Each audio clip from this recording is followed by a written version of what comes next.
Good morning. Yeah, sorry, I've got kind of sinusy stuff going on, so I sound a little nasally today, but that's the way it is, and it's in the early morning before I teach class. Um, there's a lot going on in the Ashtanga community, and I want to just say a little bit, not about the specifics of the drama that's going on, because I am cutting myself off from it. I woke up this morning to a lot of messages from people asking, have I seen this? Have I seen that? There's apparently a letter going around where they want us to sign. I don't know what any of it's about. I told people I don't want to know it. I don't care. Please don't tell me. Um, I got into yoga because I had a really bad back. And someone had told me that yoga would help my back. So I started doing it for that. And immediately I started noticing other things going on. So my friend, well, she's a friend now, the time she was my teacher, who was teaching the class, had books. It was a Ashtanga beginner's course. And she had books by Beryl Binder Birch saying Beyond Power Yoga. Apparently, I didn't know this at the time. She had a book called Power Yoga before that. I didn't know. And Beyond Power Yoga it did, it had the asana practice in it. It went into that a little bit. Most of it was about her going to India, having experience with the little bit of time she spent in India, her experiences there, and the eight limbs. Until I read that book, I had no idea there was a whole philosophy based around it. I didn't know anything about the six philosophical systems of India and all of that. I had no idea. So, and I had always been looking for something like that because I was raised Baptist and I was never involved. I didn't get baptized.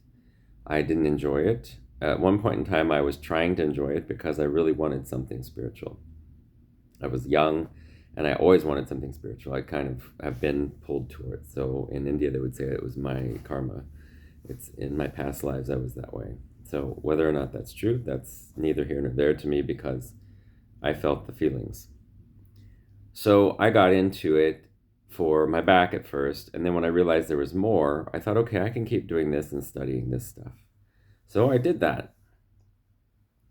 When I realized there's so much about yoga that's not taught, asanas are taught. Mostly, not always. There are some systems that teach all the philosophies too. But most people get into yoga, asana, for problems with their body, problems with their health, problems with their lungs, their breathing problems, stuff like this. And so they get stuck in thinking about it as that system, that type of a thing, an exercise program that's making them feel better. Now, there are a few who get into it for that reason, discover the deeper side of it, and start using that reason they got into it to go deeper into the other part of it.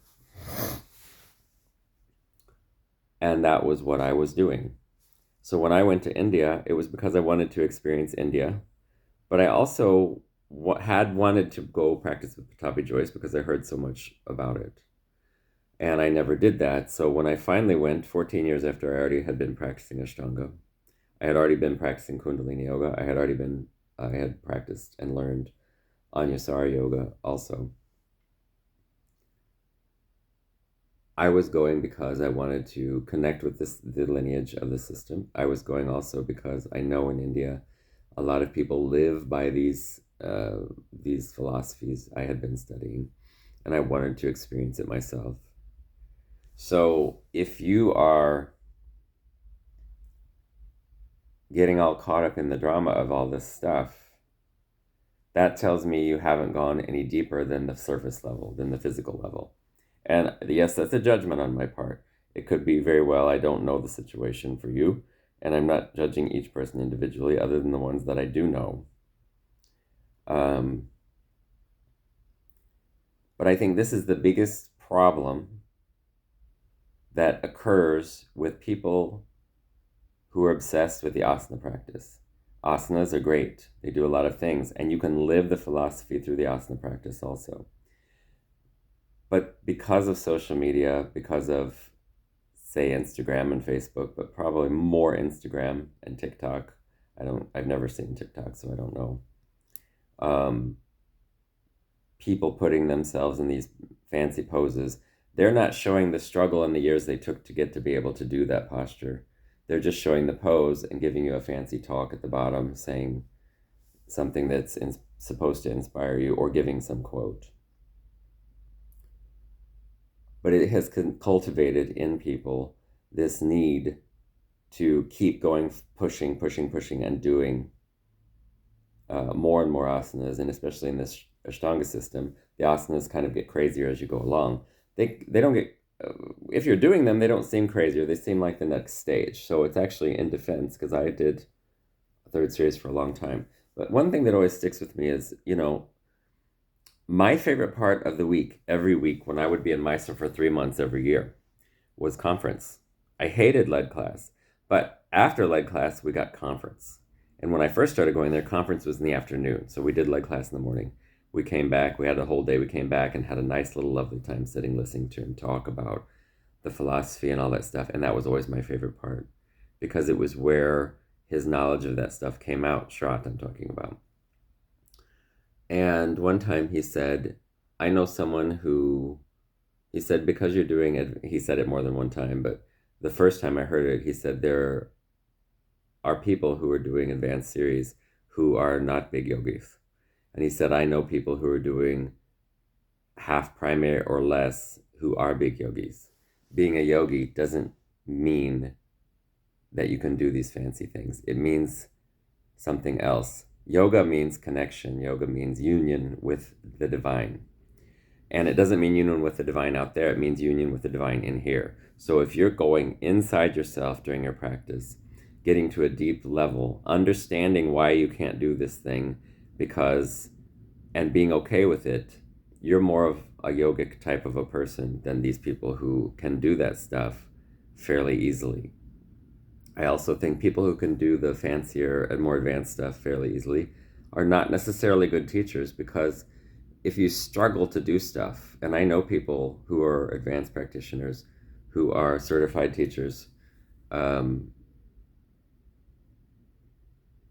who struggled to get where they are. But I also know some who could do it very easily. So, that's neither here nor there. But if you have a hard time doing some of these things, you become a better teacher teaching people how to do them. And then you can also infuse within them a deeper idea of what's going on than just doing the physical workout part. And so I think this comes from a lot of people who are getting caught up in the physical, getting caught up in the mundane side of this, not the deeper side, the part of them that is spirit, that is being awakened by this yoga, is not being accessed.